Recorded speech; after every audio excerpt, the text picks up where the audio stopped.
Good evening students. एक बार फिर से आपका स्वागत है विनय सर CSN IP में। जैसा कि आपको क्लियर ही है कि पिछली बारी मैंने आपको मॉड्यूल्स बनाने सिखाए थे, यूज़र डिफाइंड मॉड्यूल बनाने सिखाए थे, और आज इस 12th कंप्यूटर साइंस की क्लास में हम एक तरीके से नया चैप्टर ही स्टार्ट कर रहे हैं या नया टॉपिक स्टार्ट कर रहे हैं, इस तरह से समझ लें। फाइल हैंडलिंग, जो कि अपने आप में एक बहुत ही इम्पॉर्टेंट चैप्टर है। फाइल हैंडलिंग आपको आनी ही चाहिए, और वैसे भी इसकी इम्पोर्टेंस बहुत ज़्यादा बढ़ जाती है क्योंकि इस चैप्टर की हेल्प से ही आप अपने प्रोजेक्ट्स बना पाओगे। प्रोजेक्ट आपको पता ही है कि आपको एक प्रोजेक्ट फाइल सबमिट करनी होती है, प्रोजेक्ट रिकॉर्ड सबमिट करना होता है। तो उसमें जो भी प्रोजेक्ट आप बनाओगे उसमें जहाँ तक डेटा सपोर्ट की बात है तो वो आप फाइल हैंडलिंग के थ्रू ही दोगे। तो एक तरह से आपके प्रोजेक्ट के लिए बैकएंड का काम करेगा फाइल हैंडलिंग का ये कॉन्सेप्ट। तो शुरू करते हैं चैप्टर फाइल हैंडलिंग में। First thing, what is a file. हम फाइल हैंडलिंग के बारे में सीखना चाहते हैं तो हमें फाइल के बारे में पता होना ही चाहिए। कंप्यूटर में आपने ये टर्म फाइल सुना ही होगा। It is a very common term. File is a data or information or program instructions which resides inside a storage device of computer. This storage device may be the hard disk, pen drive or memory card or any other device. So it is very clear that whatever which is lying in the secondary storage device, it is in the form of file. Hard disk में जो भी store आपने किया हुआ है वो files के form में ही है। अब आप सोचते होंगे कि हार्ड डिस्क में तो फोल्डर्स भी होते हैं। फोल्डर कुछ भी नहीं है, एक तरीका है जिससे कि आपकी फाइल्स रीऑर्गेनाइज्ड हो जाती हैं या आप उनको रीअरेंज कर लेते हैं, इस तरह से समझ लें।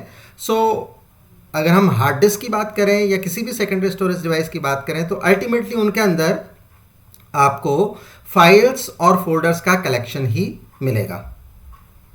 तो what is a file? Now it is clear why file handling is required or needed. When you run a program, it requires some data to input. Then this input data is processed and finally you get some output. यहाँ पर जो हम file की study करेंगे, file एक बड़ा common term है, that is clear to you. लेकिन हम यहाँ पर फाइल को पाइथन पर्सपेक्टिव से पढ़ेंगे। तो उस तरह से, क्योंकि हमारा जो पर्पज है वो यहाँ सॉल्व होना चाहिए, तो हम उस तरीके से फाइल की स्टडी करेंगे। तो इसको समझाने के लिए मैंने, फाइल हैंडलिंग को समझाने के लिए मैंने यहाँ पर 2 केसेस कंसीडर किए हैं, case 1 and case 2 is yet to come. Now just talk about case number 1। Let us take a program to find the sum of 2 numbers. What you do? You input those 2 numbers and program calculates the sum of those 2 numbers and displays the sum. ये हमने एक बहुत ही छोटे से programme की बात करी case 1 में कि हमें 2 नंबर्स का एडिशन कराना है। तो हम उन दोनों नंबरों को इनपुट कराते हैं, उसके बाद प्रोसेसिंग के नाम पे हम उनका एडिशन कराते हैं किसी थर्ड वेरिएबल में, और फाइनली उस थर्ड वेरिएबल को प्रिंट करा करके हम रिजल्ट को देख लेते हैं, आउटपुट को देख लेते हैं। तो इस केस 1 में हमारे सामने कुछ क्वेश्चन रेज हो रहे हैं, हम उनका आंसर देने की कोशिश करेंगे और समझने की कोशिश करेंगे। Question, where are these 2 numbers going when you input them. ठीक है, अभी हम केस 1 के कॉन्टेक्स्ट में बात कर रहे हैं, तो हमने 2 numbers के एडिशन का प्रोग्राम बनाना है। तो वो 2 numbers अभी हमने जो इनपुट कराए वो एक्चुअली कहाँ जा रहे हैं। तो इसके आंसर में लिखा है in the RAM, that is primary memory और टेम्परेरी मेमोरी। तो हम जो भी इनपुट कराते हैं, जैसे हमने एक केस लेके चलते हैं, इसी को फर्दर मैं एक्सप्लेन कर रहा हूँ। a is equal to int input enter first number, b is equal to int input enter second number. तो यहाँ पर आप a और b को इनपुट कराओगे तो a और b हैं क्या? a और b मेमोरी वेरिएबल्स हैं, और जब आप इनको इनपुट कराते हो या जब इनकी वैल्यू आप टाइप करके एंटर करते हो तो वो ए और बी में चली जाती है। तो इसका मतलब क्या है, वो ए और बी के लिए जो भी मेमोरी असाइंड है वहाँ चली जाती है। तो इसका मतलब ये जो इनपुट है अल्टीमेटली मेमोरी या रैंडम एक्सेस मेमोरी, शॉर्ट में हम उसको मेमोरी बोलते हैं, वहाँ चली जाती है। ठीक है, तो एक तरह से वो टेम्परेरी मेमोरी में चली जाती है। अब एक दूसरा क्वेश्चन यहाँ पर रेज हो रहा है, when you run this program once again are those two numbers available. आप जब इस प्रोग्राम को रन करोगे एक बार तो आपने यहाँ रन कर लिया, 2 नंबर इनपुट कराए थे, एडिशन मिला, आउटपुट आ गया। अब एक बार फिर से आप इस प्रोग्राम को यहाँ पर रन कराते हैं, तो क्या वो 2 नंबर जो आपने फर्स्ट सेशन में रन कराए थे प्रोग्राम के, क्या वो यहाँ पर आपको अवेलेबल हैं? तो इसके आंसर में हम बोलेंगे कि नहीं, वो हमें अवेलेबल नहीं है, और वो हम नहीं चाहते हैं कि हमें अवेलेबल फिर से हों, क्योंकि हम तो यही चाहेंगे कि इस बारी हमसे कंप्यूटर फिर से 2 नंबर ले और उनका एडिशन करे। Obviously, every time I'm running this program, I will give different numbers so that I can solve different problems of addition. ठीक है, तो वो 2 नंबर्स जो आप किसी पर्टिकुलर सेशन में इनपुट कराते हैं, वो नेक्स्ट सेशन या जितने भी फोर्थ कमिंग सेशंस होंगे वहाँ पर आपको अवेलेबल नहीं होंगे। It is because of your RAM is a temporary memory. But हर बारी हमें ऐसा नहीं चाहिए होता है। कई बार हमने जो एंट्री कराई होती है, हमें वो नेक्स्ट सेशन में या नेक्स्ट बार जब हम प्रोग्राम को रन कराते हैं, हमें फिर से चाहिए होती है। तो देखते हैं अभी question, why are we using RAM.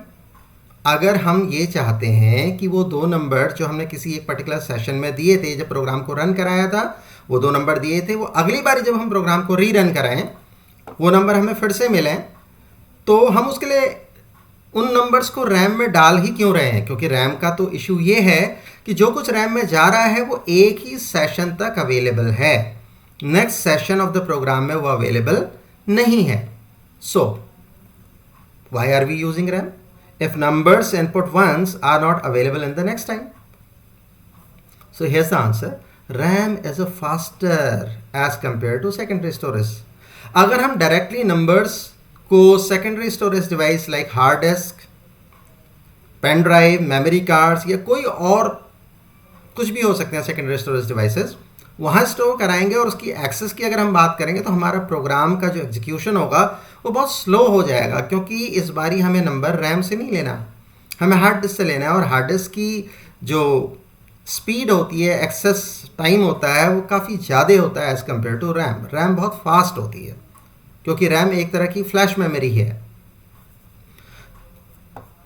So in the answer of this question, why are we using RAM if numbers input once are not available next time? The answer is RAM is faster as compared to secondary storage, no matter numbers are not available next time. कोई बात नहीं, number दोबारा नहीं मिल रहे हैं, हम फिर भी RAM का यूज कर रहे हैं।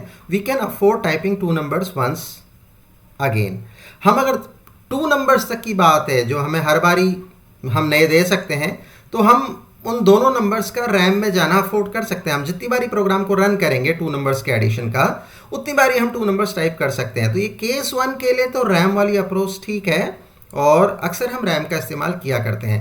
लेकिन अब मैं केस 2 जो आपको समझाऊंगा, that is going to be a very important thing and that will actually make you to go for file handling. So here as case number 2.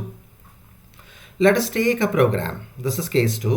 Let us take a program which takes the data of 1000 employees of an organization and process this data to generate the salary report for 1000 employees. तो देखिए यहाँ पर आपको 1000 employees का data input कराना है और उसके बाद उनकी सैलरी रिपोर्ट जनरेट करानी है। तो अब यहाँ पर फिर से कुछ क्वेश्चन अराइज हो रहे हैं। Question, can you afford to store this data in RAM? क्या आप इस डेटा को रैम में स्टोर करना अफोर्ड कर सकते हो? Answer is absolutely no. अगर मैं 1000 इनफैक्ट एम्प्लॉयज़ का डेटा, नॉट स्टूडेंट्स, एम्प्लॉयज़ का डेटा अगर मैं रैम में स्टोर करता हूं तो आपको मालूम है उससे क्या प्रॉब्लम होगी। किसी एक पर्टिकुलर सेशन के लिए 1000 एम्प्लॉयज़ का डेटा आपको मिलता रहेगा, बट नेक्स्ट सेशन में आपको दोबारा से अगर 1000 एम्प्लॉयज़ की सैलरी जनरेट करानी है तो फिर आप उनका कोर डेटा दोबारा नहीं टाइप करना चाहोगे। मतलब आप उनका एम्प्लॉय नंबर, उनका नेम, फादर नेम, उनका जॉब, उनके और भी बहुत सारे अलाउंसेस वगैरह वो दोबारा टाइप नहीं करना चाहोगे।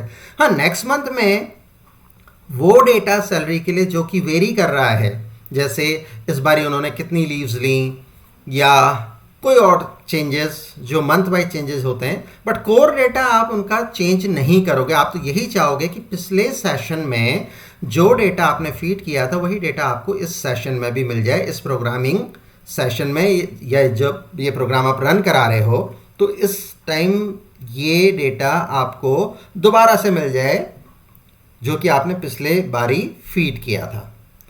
तो फिर हम क्या करें? दिक्कत तो ये आ रही कि रैम में जो कुछ भी होता है वो नेक्स्ट एग्जीक्यूशन ऑफ प्रोग्राम में अवेलेबल नहीं होता। इसीलिए यहाँ लिखा गया है कि can you afford to store this data in RAM? Answer is absolutely no. We can not feed in data of 1000 employees every time as it takes a lot of time to enter the data. Problem, RAM is temporary memory device. So, what is the solution of this problem? So, the answer is store the data of 1000 employees in secondary storage device like hard disk, pen drive, memory card or any other secondary storage device, but don't try to store this data inside RAM, because once you store this data inside RAM, it won't be available to you for the next execution. So here is the solution.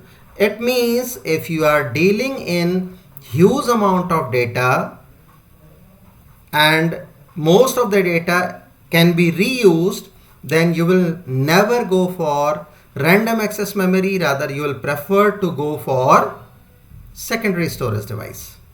Is it clear? So now there is one more question. How to store this data in hard disk? अब इस question को लेने से पहले मैं एक बात और बताना चाहूँगा कि हम हार्ड डिस्क में ही क्यों स्टोर करें। आपको मालूम है कि हार्ड डिस्क एक ऐसी सेकेंडरी स्टोरेज डिवाइस है, या कोई भी सेकेंडरी स्टोरेज डिवाइस किसी को भी ले लीजिए, वो नेचर में परमानेंट होती हैं। वंस यू स्टोर, उसके बाद नेक्स्ट टाइम जब आप प्रोग्राम को रन करोगे तो वो सारा डेटा आपको एक्सेसिबल होगा। रैम में ऐसा नहीं होता है, तो इसीलिए we are going for secondary storage device. Now come to question number 3. How to store this data in hard disk or in any other storage device? Here's the answer. By creating files. Yes. आपको मालूम है कि hard disk के अंदर, अगर हम hard disk की anatomy देखें, या हम चलिए ज़्यादा कॉम्प्लेक्स टर्म में नहीं जाते हैं, हार्ड डिस्क के अंदर आप कभी भी देखते हैं तो इन्फॉर्मेशन आपको फाइल्स और फोल्डर्स के फॉर्म में मिलती है। तो ऑब्वियसली अगर आपको किसी भी secondary storage device including hard disk में डेटा स्टोर करना है, तो by creating files you can store your data, as there is no other way to access information from a secondary storage device like hard disk etcetera, but to deal in files. Hard disk हमेशा files में ही deal करेगी, या कोई भी secondary storage device हमेशा files में deal करेगी। इसलिए हम अपने प्रोग्राम का डेटा जो हम फीड करवा रहे हैं प्रोग्राम के एग्जीक्यूशन के बाद, वो बाय क्रिएटिंग फाइल्स, फाइल बना करके ही हार्ड डिस्क में रख सकते हैं। तो अब आपको यहाँ पर एक नीड जनरेट हुई कि किस तरह से हम अपना प्रोग्राम डेटा हार्ड डिस्क में स्टोर करें। So let us answer the question asked initially. Initially के लिए मैं वापस जाना चाहूँगा। ये देखिए, ये हमारा कोर क्वेश्चन था, why file handling is required और नीडेड। तो अब हम उसी का आंसर समझ रहे हैं इन केस स्टडीज के बाद में। File handling is a way to open, write, read, add और modify files in the secondary storage. File handling वो तरीका है जिसके थ्रू हम किसी भी फाइल को ओपन करा सकते हैं, राइट करा सकते हैं, उसमें उससे रीड करा सकते हैं, उसमें इंफॉर्मेशन को ऐड करा सकते हैं, मॉडिफाई करा सकते हैं, और फाइनली जब हमारा टास्क हो जाता है तो हम फाइल को क्लोज भी करा सकते हैं। तो मैंने इसमें क्लोज मेंशन नहीं किया, बट अंडरस्टूड है, क्लोज के बगैर तो काम चलना ही नहीं है आगे। तो हम इन सारे ऑपरेशंस को फाइल हैंडलिंग के थ्रू कर सकते हैं। तो एक्चुअली फाइल हैंडलिंग का मतलब इन सारे ऑपरेशंस का किया जाना। तो पाइथन में फाइल हैंडलिंग क्या होगी? पाइथन में फाइल हैंडलिंग उन ग्रुप ऑफ कमांड्स का कलेक्शन है जो फाइल में इन सारी की सारी प्रोसेस को परफॉर्म करवाता है।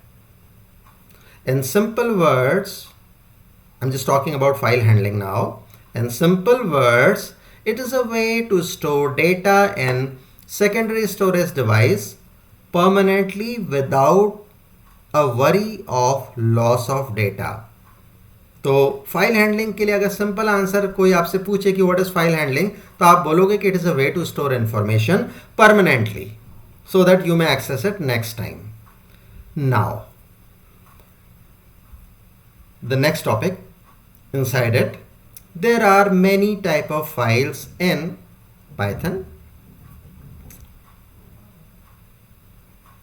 and these are not I just want to clear it. There are many type of files. अब यहाँ पर इन कुछ भी नहीं होगा, there are many type of files। अभी हम पाइथन की बात ही नहीं कर रहे हैं, आगे बात करेंगे पाइथन के फाइल्स की। वो फाइल्स इस तरह की हो सकती हैं, data files, program files, media files और भी कई तरह की फाइल्स। अभी हम यहाँ पर पाइथन की बात नहीं कर रहे हैं, इन जनरल हम फाइल्स की बात कर रहे हैं कि फाइल्स डेटा फाइल हो सकती है, प्रोग्राम फाइल हो सकती है, मीडिया फाइल हो सकती है, या कोई भी और फाइल्स हो सकती हैं। अब थोड़ा हम पर्टिकुलर हो रहे हैं।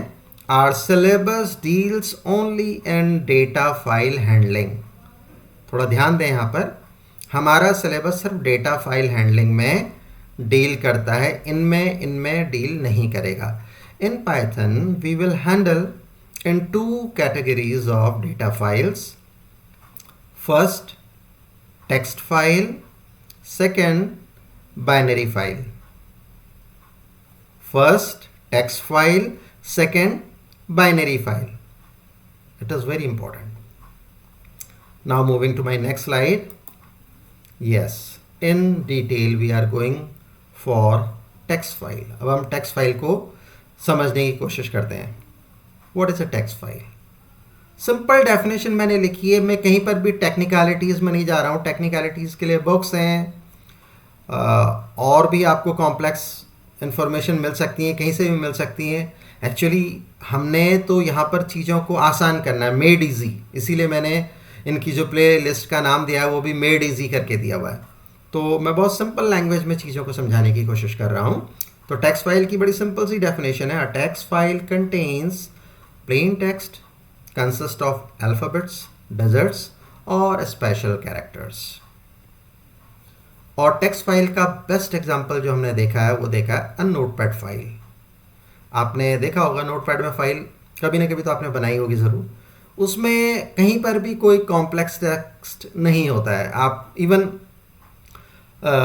जो कॉम्प्लेक्स ऑपरेशंस हैं, फॉर्मेटिंग है या फिर अंडरलाइनिंग है, या आई होप ये तो आप करते नहीं हैं इस तरह की चीज़ें। अगर आपको ये सारी चीज़ें ही करनी है तो फिर आप वर्ड में जाके करोगे। तो टेक्स्ट फाइल मतलब सिंपल फाइल जिसमें टेक्स्ट हो, जिसमें अल्फ़ाबेट्स हों, डिजिट्स हों, और वैसे यूनिकोड कैरेक्टर्स भी एक टेक्स्ट फाइल के अंदर चले जाते हैं। उनका भी डिस्कशन हम आगे करेंगे। Now opening and closing a text file. Text file की बात हो रही है तो पहले टेक्स्ट फाइल को ही हम कवर अप करेंगे अच्छी तरह से, उसके बाद हम आगे बढ़ेंगे। then we will go for binary file. So let the text file gets completed, right? So here it is, opening and closing a text file like your practical assignment file। अब आप सभी ने practical assignment file तो बनाई होगी, हम बनाते आए हैं शुरू से। बिफोर रीडिंग और राइटिंग टू इट, आप अपनी जो प्रैक्टिकल असाइनमेंट की फाइल है वो सारे सब्जेक्ट्स में आप बनाते हो, फिजिक्स में बनाते हो, केमिस्ट्री में बनाते हो, राइट? तो जो भी फाइल है अगर उसमें कुछ भी आपको राइट करना है या उससे कुछ भी रीड करना है, बिफोर रीडिंग और writing to it you open it, आप उस फाइल को ओपन करते हो। Then after the work is over you close it. Similarly here we have open and close functions। मतलब अब आप ये समझ लीजिए कि आपकी फ़ाइल प्रैक्टिकल असाइनमेंट की फ़ाइल नहीं है, बल्कि एक टेक्स्ट फाइल है जो कि कंप्यूटर में स्टोर होगी। तो इसमें चीज़ों को आसान बनाने के लिए कुछ इस तरह से कमांड्स बनाए गए कि सबसे पहले आप अपनी टेक्स्ट फाइल को ओपन करोगे, उसमें जो भी प्रोसेसिंग करनी है वो करोगे, फाइनली टास्क ओवर होने के बाद you will close it, right. तो स्टार्ट कर रहे हैं ओपन फंक्शन से। Open function in a text file, so what is its use? It permits us to access a file lying in secondary storage device. तो ये मैंने बहुत ही simple line यहाँ पर लिख ली है, इसको आप सिंप्लिसिटी में लेना। तो देखिए यहाँ पर क्या है, अगर हार्ड डिस्क में कोई फाइल पड़ी हुई है और आप उसको यूज़ करना चाहते हो अपने प्रोग्राम के अंदर, तो आपको उस फाइल को ओपन कराना पड़ेगा। और मैं तो यहाँ तक कहूँगा कि आपके पास कोई फाइल है ही नहीं हार्ड डिस्क में, you want to create a new file, तो भी आपको उस न्यू फाइल को ओपन कराना पड़ेगा, देन ओनली वो हार्ड डिस्क में स्टोर होगी। So opening is a process so that you may interact with hard disk through your program. तो प्रोग्राम से आप हार्ड डिस्क में टू एंड फ्रो कम्युनिकेट करना चाहते हो, then you will go for open function. And this open function works equally for binary file also. Open function हम binary file में भी पढ़ेंगे और टेक्स्ट फाइल में तो हम उसका डिस्कशन कर ही रहे हैं। तो यहाँ पर सबसे पहले हम ओपन फंक्शन का सिंटैक्स पढ़ते हैं। ये देखिए, file object is equal to open, within the set of parentheses there are two parameters, file name first, comma, mode second, where file name is the name of file as string। यहाँ पर जो भी file name आप दोगे वो as string दोगे। String का मतलब वो सिंगल कोटेशन मार्क के अंदर होगी। Example, myfile.txt within single quotation mark, right. तो ये फाइल आज हम बनाएंगे भी, myfile.txt। सेकेंड है मोड। मोड में भी RWA फॉर रीडिंग, राइटिंग और अपेंडिंग रेस्पेक्टिवली। तीन तरह के मोड होते हैं, R for reading, W for writing, A for append. Append का मतलब ये होता है कि एक तरह से अपेंड भी राइट ही होता है, बट डिफरेंस क्या है W और A में। W का मतलब होगा जो आपकी राइटिंग होगी वो बिल्कुल शुरू से होगी, स्क्रैच से होगी, जबकि A का मतलब ये है कि फाइल में जो कुछ है वो इंटैक्ट रहेगा और एकदम एंड से आप राइटिंग शुरू करोगे। तो append is nothing but ultimately a writing process from end of file position, ठीक है। File object is a logical name to use the file in the program. देखिए ये बहुत अच्छी सी लाइन है, इसको समझने की कोशिश करो। ये अब जब मैं आपको प्रोग्राम बताऊंगा तो मैं फाइल ऑब्जेक्ट के बारे में और बेटर तरीके से समझा पाऊंगा। तो अभी के लिए हम फाइल ऑब्जेक्ट को यहीं पर रोक लेते हैं और अभी जैसे ही प्रोग्राम आएगा तो मैं वहाँ पर आपको फाइल ऑब्जेक्ट को डिटेल में डिस्कस करके बताऊंगा। देयर आफ्टर देखिए, फाइल ओपनिंग आपने कर दी, फाइल ओपनिंग का सिंटैक्स आपने समझ लिया, ये फाइल का नेम है, ये फाइल ओपनिंग मोड है कि राइटिंग करानी है, रीडिंग करानी है या अपेंडिंग करानी है, ऐड कराना है फाइल में। Now come to close function. अब आप सोच रहे हो कि सर आपने कोई ऑपरेशन तो कराया नहीं, फाइल को ओपन कराया और उसके डायरेक्टली बाद आप क्लोज करा रहे हो। ठीक है, हम ऑपरेशंस कराएंगे और basically this chapter is all about the operations we are going to do. लेकिन अभी आप ओपनिंग और क्लोजिंग को सीख लें, उसके बाद हम इनमें किए जाने वाले जो वेरियस ऑपरेशन है रीडिंग राइटिंग के, उनको ढंग से समझेंगे। So close function, it stops the permission from accessing the file lying in secondary storage device, and it is equally good for binary file also। close function हम binary file के लिए भी use कर सकते हैं, जो कि टेक्स्ट फाइल ओवर होने के बाद हम शुरू करेंगे। तो इसका मतलब ये हुआ कि बाइनरी फाइल में मैं आपको अलग से ओपन और क्लोज नहीं पढ़ाऊंगा। देखिए, it stops the permission granted by open function. देखिए ओपन फंक्शन ने एक तरह की परमिशन ग्रांट करी कि हम हार्ड डिस्क की किसी फाइल को अपने प्रोग्राम के अंदर यूज कर सकें, उससे कम्युनिकेट कर सकें। अब अगर हमें वो परमिशन क्लोज करानी है तो हम वहाँ पर क्लोज फंक्शन का यूज़ करेंगे, जिससे जिस भी हार्ड डिस्क की फाइल में हम डील कर रहे थे उसके साथ जो भी आपका इंटरेक्शन है वो बंद हो जाएगा, और वो होना भी चाहिए। क्योंकि अगर एक बार परमिशन ग्रांट हो गई ओपन के थ्रू और आपने क्लोज नहीं किया तो चांसेस है कि आपका डेटा उस फाइल के अंदर करप्ट हो सकता है। तो अच्छा तरीका है कि आप फाइल को क्लोज भी कर दें। इट स्टॉप्स द परमिशन, ये मैं आपको पूरी लाइन एक्सप्लेन कर चुका हूँ। सिंटैक्स इसका बहुत सिंपल है। फाइल ऑब्जेक्ट डिस्कस किया जाना है अभी, डॉट क्लोज, यहाँ पर डॉट क्लोज करके करना पड़ेगा। ओपन में डॉट का कुछ भी नहीं था, देखिए डायरेक्टली आपने ओपन यूज़ करा, जबकि यहाँ पर आप डॉट क्लोज करके क्लोज करेंगे किसी भी एक फाइल को। अब कौन सी फाइल इससे क्लोज होगी? जो फाइल ऑब्जेक्ट के साथ एसोसिएटेड होगी, उसको अभी हमें समझना रहता है। So now come to the next slide, and here it is. Basically we are going to write a very small program here, and my intention is to explain you the open and close function. So write a program in Python to create a text file to show the working of open and close function. अब इसके लिए हम एक काम करते हैं, हम एक टेक्स्ट फाइल बना ही लेते हैं। तो ये काम मैं आईडीएलई के थ्रू करूंगा, देख लें आप लोग जी। तो ये पाइथन शेल मेरे पास है और मैं यहां पर एक नई फाइल ओपन करने जा रहा हूं। फाइल, न्यू फाइल, और इस न्यू फाइल को हम सेव भी कर देते हैं और इसका नेम हम फिक्स कर लेते हैं, और इसका नेम हम रखेंगे txt file1, txt file1, और हमने इसको सेव कर लिया। लेकिन मैं चाहता हूं कि मैं इस फाइल को अपने पाइथन की जो डिफ़ॉल्ट डायरेक्टरी है वहां सेव ना करके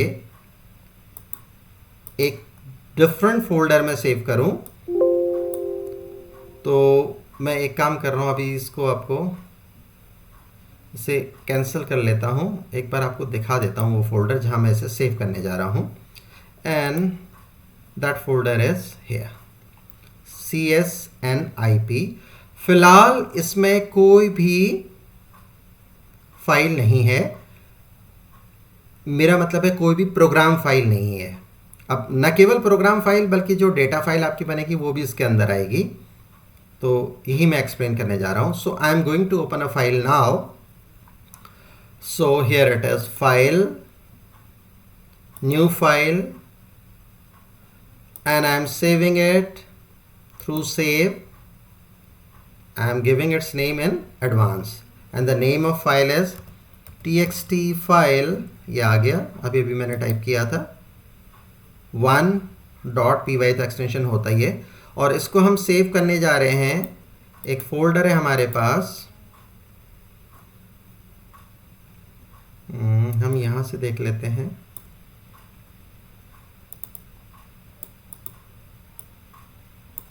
सी ड्राइव में, और ये रहा वो फोल्डर सी ड्राइव के अंदर, CSNIP। इस फोल्डर के अंदर चले गए अब हम, सी ड्राइव CSNIP, और यहाँ पर हम txt file1.py को सेव कर लेते हैं। मैं ये नहीं चाहता कि हमारे जितने भी प्रोग्राम्स हैं वो सब पाइथन की डिफ़ॉल्ट डायरेक्टरी में जाएं, और ये एक अच्छी प्रैक्टिस भी नहीं है। So I am saving it now, save, yes. And now what all I am doing is,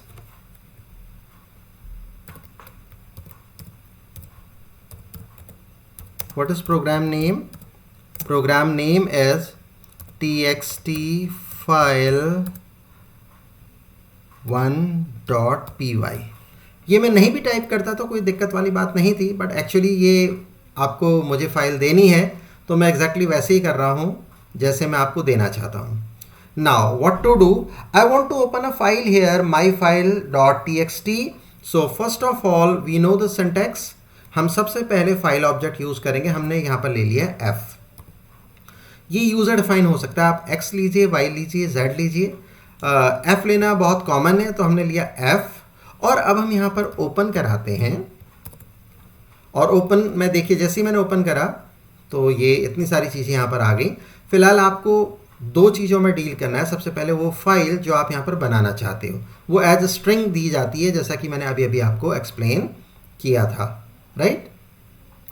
ठीक है, तो हमारी फाइल का नेम क्या बनना है? हमारी फाइल का नेम बनना है myfile.txt। तो मैं सिंगल कोटेशन मार्क में दे रहा हूँ myfile.txt। ये टेक्स्ट फाइल का एक्सटेंशन होता है। दो आप यहाँ पर .txt ना भी दें तो भी वो टेक्स्ट फाइल की तरह ही ट्रीट होगा, बट अच्छी प्रैक्टिस है आपको .txt देना चाहिए in order to differentiate it from other files. And now I am giving the mode here. और ऑब्वियसली ये फाइल पहले से तो यहाँ है नहीं, तो I would like to create it. तो मैंने W दिया, W फॉर राइटिंग, स्मॉल में दीजिएगा, और ये क्लोज मैंने कर लिया, राइट। एंटर कर लेते हैं। So F is equal to open myfile.txt, W। Now I am printing it also. What is this F all about? देखिए ये भी हमें कुछ एडिशनल इंफॉर्मेशन मिलेगी। दो अभी मैं यहाँ पर प्रिंट F नहीं देता तो उससे कोई फर्क नहीं पड़ता, राइट।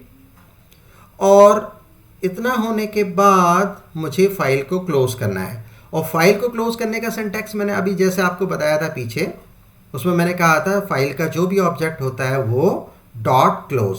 फाइल का ऑब्जेक्ट यहाँ पर है एफ, तो मुझे लिखना पड़ेगा एफ डॉट क्लोज, राइट। तो ये एक प्रोग्राम बन गया जिसका नेम txt file1.py है। और इस प्रोग्राम की हेल्प से I am trying to create a text file. ये मेरी डेटा फाइल है। देखिए कंफ्यूज मत करिएगा, txt file1 ये मेरी प्रोग्राम फाइल है, जैसे कि आज तक मैं कई सारे प्रोग्राम बनाते आया हूं। और इस प्रोग्राम के through I want to create a data file named myfile.txt, right. So f dot close मैंने किया। अब हम इसको सेव कर लेते हैं। मैंने इसे सेव कर लिया। अब जरा नोटिस करो, मैं वापस आपको ये फोल्डर दिखाता हूँ। इस फोल्डर में ये देखिए txt file1 ये बन चुकी है। मैंने बोला था ना आपको ये फाइल हम बना चुके हैं, क्योंकि मैंने इसको C ड्राइव के अंदर CSNIP नाम के फोल्डर में जाके सेव किया है। So it is very much ready. And now let's see what happen. I am running this program, run. और नोटिस करिए रन करने के बाद मुझे ये आउटपुट मिला। ये आउटपुट में बहुत सारी चीज़ें हैं। कॉम्प्लेक्सिटी के लिए मैं ये एक कॉम्प्लेक्स चीज़ है यहाँ पर कि ये कौन सा रैपर क्लास है, मैं उस कन्फ्यूजन में जा ही नहीं रहा। आप अपने मतलब की दो इन्फॉर्मेशन देख लीजिए। जब मैंने F को प्रिंट कराया तो फाइल ऑब्जेक्ट को प्रिंट कराया, ये प्रिंटिंग का रिजल्ट है। उसने मुझे फाइल का नेम रिटर्न किया myfile.txt, the file which I am going to create. And उसने मुझे मोड रिटर्न कर दिया कि यहाँ पर मोड W है, राइटिंग का मोड है, राइट। तो इसका एज सच कोई आउटपुट नहीं आया, बट इस प्रोग्राम ने एक काम ज़रूर कर दिया, एक टेक्स्ट फाइल मेरे लिए क्रिएट कर दी होगी, ठीक है। इसको एक काम कर लेते हैं, हम थोड़ा साइड में लगा देते हैं।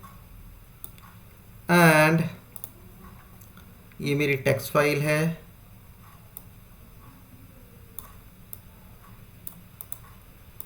इसको हम यहाँ पर लगा देते हैं।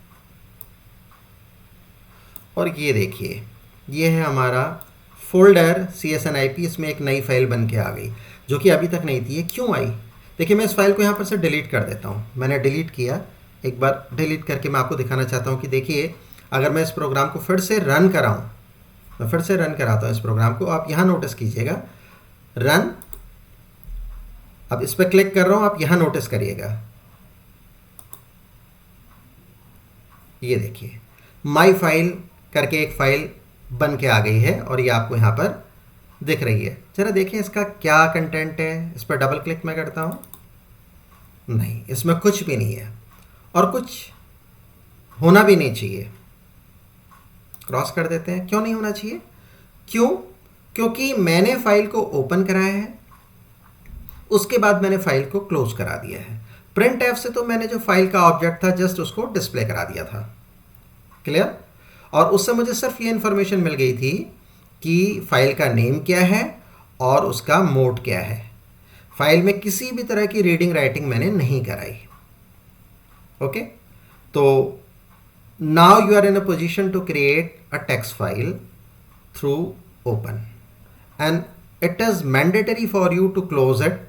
अभी आपकी ये समझ में बहुत ज़्यादा नहीं आएगा कि हमने फाइल को क्लोज क्यों करा है। अब देखिए नोटिसेबल बात, मैंने आपको बोला था कि मैं फाइल ऑब्जेक्ट के बारे में आपको बताऊंगा जब मैं प्रोग्राम टाइप करूंगा, तो ये प्रोग्राम टाइप्ड है। अब आप नोटिस करिए myfile.txt, ये सिर्फ पूरे प्रोग्राम में, बेशक यहाँ पर ये 4 लाइन्स का प्रोग्राम है, ये 400 लाइन्स का प्रोग्राम क्यों ना हो, myfile.txt आप एक बार यहाँ पर यूज कर लेते हैं तो इस फाइल को, इस टेक्स्ट फाइल को या इस हार्ड डिस्क की फाइल को यूज करने का फ्यूचर में तरीका सिर्फ एफ होगा। ये फाइल का एक तरह से ऑब्जेक्ट है, ठीक है, और आपको जो भी ऑपरेशन इसके साथ करने हैं वो एफ के थ्रू होंगे।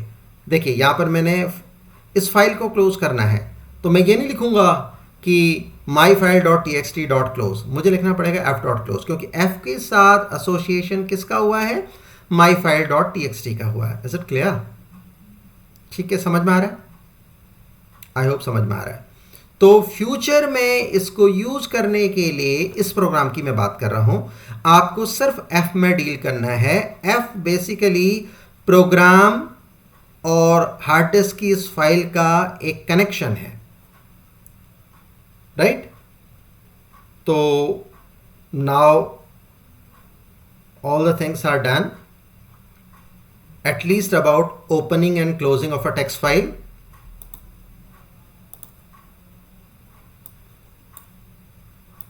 And now I'm coming back to my slide. So write a program in Python to create a text file to show the working of open and close function. ये सारी की सारी वर्किंग मैंने आपको दिखाई अभी, और देखिए ये मेरा प्रोग्राम था और ये उसका आउटपुट आया, और मैंने आपको वो फाइल भी दिखाई थी CSNIP नाम के फोल्डर में जो क्रिएट हुई थी myfile.txt, उसको मैं यहाँ शो नहीं कर रहा हूँ, वो मैंने आपको अभी दिखाई थी। आई होप वो आपको समझ में आ गया होगा कि किस तरह से ये प्रोग्राम एक ब्लैंक टेक्स्ट फाइल क्रिएट करता है, एंड हमने उसमें सिर्फ ओपन और क्लोज का यूज़ सीखा। तो आज की क्लास मैं यहीं तक करना चाहूँगा। अगली क्लास में हम टेक्स्ट फाइल को और आगे लेके जाएंगे, एंड आप लोग नोट ज़रूर बनाइए एंड कमेंट कीजिए जहाँ डाउट होते हैं, क्योंकि आपके कमेंट्स बहुत कम आ रहे हैं। एंड बार बार वीडियो को देखें, पॉज करके देखें, पीछे जाएं। वीडियो देखना नहीं है, वीडियो समझना है, पढ़ाई करनी है आपने, तभी जाके आपको इन वीडियोस का फ़ायदा होगा। So now my class is coming to an end for today. So thanks for watching Vinay sir CSNIP। Take care, अपना ध्यान रखिएगा, अपनों का ध्यान रखिएगा, एंड नेक्स्ट टाइम फिर मिलते हैं एक नए वीडियो के साथ विनय सर CSNIP में। Till then